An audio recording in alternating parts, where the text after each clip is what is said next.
Today, I will be giving an in-depth look into what it means to be a perfectionist and how we should all become more persistent perfectionists.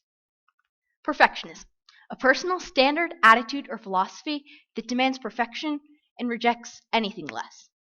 Now, this idea and definition of perfectionism is true for some, but different for others. Take a look at all these people you may know. Martha Stewart, Steve Jobs, Gordon Ramsay, and me. I know for me it means a personal standard I have to live up to, but it can also be something super particular, just needs to be perfect. Take a look at this example out of my Spanish notebook. I like to keep things incredibly neat. When I'm drawing my squiggly line for separating my summary from vocabulary, the squiggle has to be perfectly straight and nothing less. Now you may be asking yourself, well, aren't squiggly lines supposed to be squiggly? Yes, but the squiggle needs to be perfectly even and aligned with the page. That right there is the essence of perfectionism. And I'm sure we all have those moments and those things that just need to be perfect before we move forward.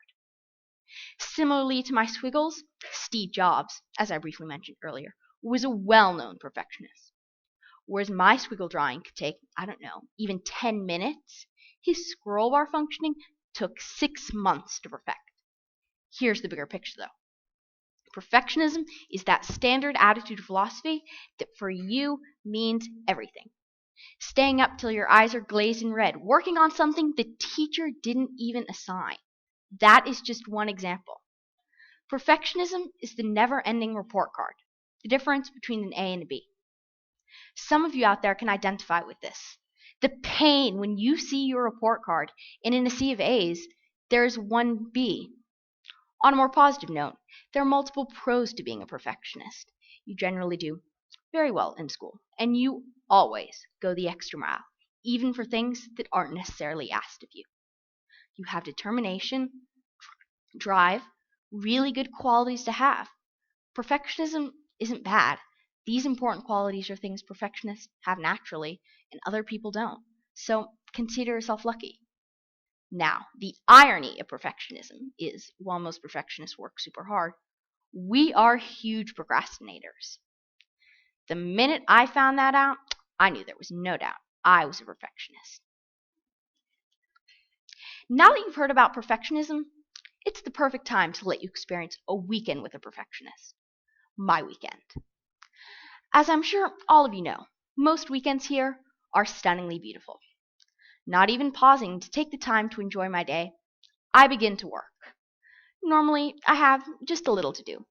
Maybe some English, maybe some science. Whoa. A free weekend doesn't come very easily in my world or that of a perfectionist. In just 10 minutes, I have worked out exactly how to throw these wonderful days of rest and relaxation down the toilet. Work, and you guessed it, more work. Did a teacher say, extra credit project? Oh, might as well add that to the list. Get ahead on the English book. Oh, why not? Work on partner presentations in Spanish. Sí, obvio. And while we're at it, jazz up my original science and English work. And don't forget, recopying the chart. So before I know it, I have tacked on a whole week's worth of work. There's no stopping now, though. Once I've told myself I can do better, I can't say no. I can't put the books away. Because even if I do, I will feel so guilty for not going the extra mile, I have to take them right back out again. So to conclude my story, my once sunny weekend is turned into a rainy nightmare. Based off of numerous articles I've read, perfectionism is rooted in an underlying fear. Could be something simple or complex, but for whatever reason, warrants the person's behavior and inability to stop his or her perfectionist habits. I've come to realize my perfectionism is rooted in an underlying fear of questioning. If I don't turn in my work at exactly my standards, I feel my teachers will question. If something is not as organized as it normally would be, I fear my parents or peers will question. You see, for me, I can't turn in anything unless it's my best. Otherwise, I feel I will be questioned. One huge characteristic of perfectionism is that the bar is set unbelievably high. Once you set a standard, oh, there's no going back.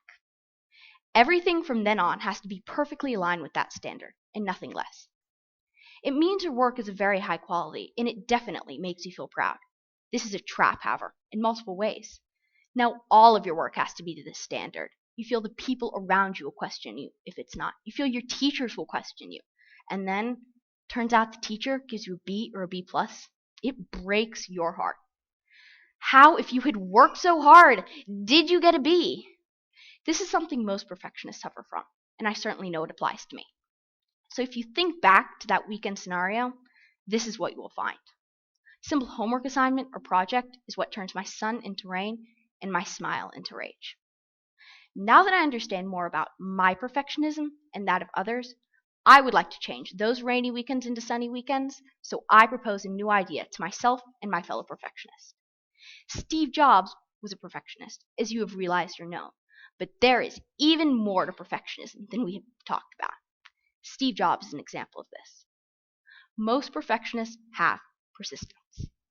This quality is the driving force behind perfectionism. Perfectionists wouldn't be perfectionists without the aid of persistence. It is the main contributor to our worth ethic. So, what does this have to do with Steve Jobs? Steve Jobs is the balance of perfectionism and persistence I will be telling you about today. Every component of his various devices were perfected down to the last minute detail. Special Apple factories developed because he did not contract out the making of different parts to different companies. Everything was unique to Apple. Cables, hardware, software.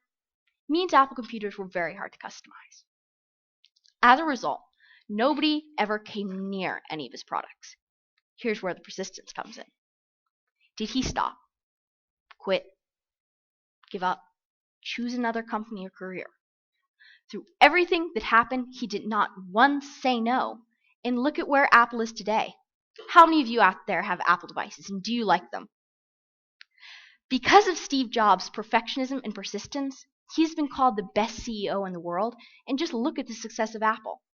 It is certainly attributed to his perfectionist ways, but without persistence, it wouldn't have happened at all. That is where I would like us to end. A healthy balance of perfectionism and persistence is what's needed to maintain a healthy lifestyle. I hope you've gained more insight to the life of a perfectionist, but for those perfectionists out there, please think about what I've just said. You have the persistence tucked away in there. You just need to cultivate it. But there is a whole other side to being a persistent perfectionist. What does it mean? How does one become one? The key to achieving the balance of perfectionism and persistence is in the way you look at things. If I was to make every squiggly line perfect, which I already do, but that's beside the point, I would be a perfectionist, making every little thing perfect. However, the difference is, a persistent perfectionist would ask him or herself the question, is the perfect squiggly line really that important? The answer is no, and by being a persistent perfectionist, you know what's worth spending the blood, sweat, and tears on, and what's not. Being a perfectionist for the things that are life-changing, super important, and could make a difference in the world. Not everything in between. Some things in life, the squiggly lines for example, are just not worth spending time on. And rather than working on something that small for so long, enjoy life and don't drive yourself crazy. So that's how I'm trying to be more of a persistent perfectionist, and I hope you will too. Thank you.